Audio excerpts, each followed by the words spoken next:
Ok, on a un vrai choc des titans ici. D'un côté, on a la pure tradition, l'aristocratie britannique. Et de l'autre, la perfection de l'ingénierie allemande. C'est vraiment le duel au sommet du luxe. Et voilà la question qui tue. On est plutôt vieille fortune ou nouvelle technologie? Parce qu'on ne choisit pas juste une voiture là, non, on choisit une philosophie.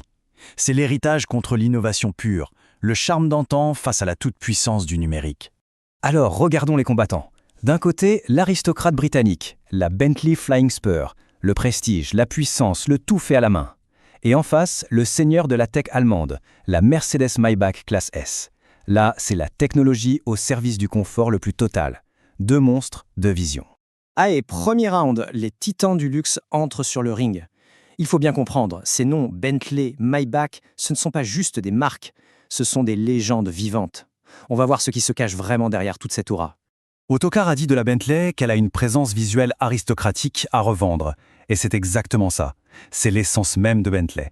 C'est pas juste une voiture de luxe, c'est bien plus. Elle impose le respect juste en étant là. C'est une affirmation de statut, littéralement sculptée dans le métal.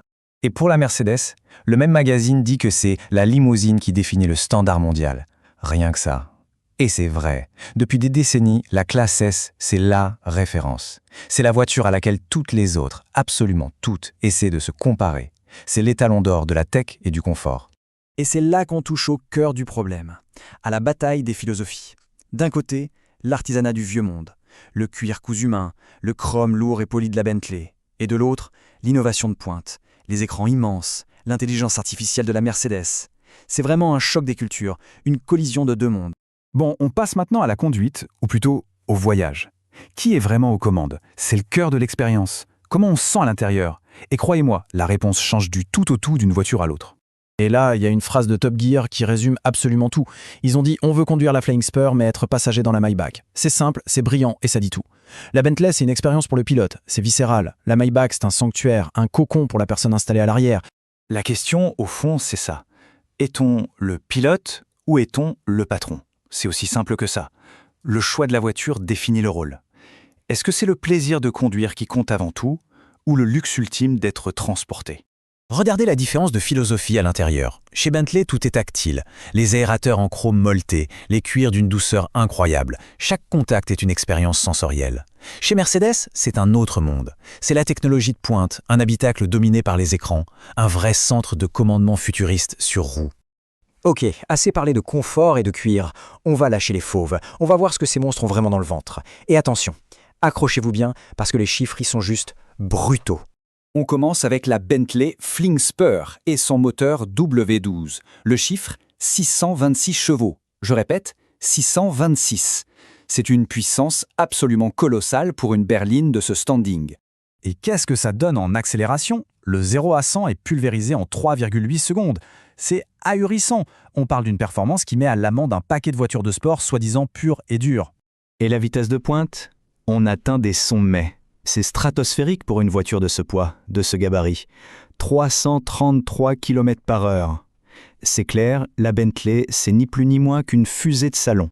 Alors, si on met les chiffres côte à côte, la Maybach est bien sûr incroyablement puissante avec son V12, mais la Bentley, elle garde un avantage clair, net. En accélération, elle est devant.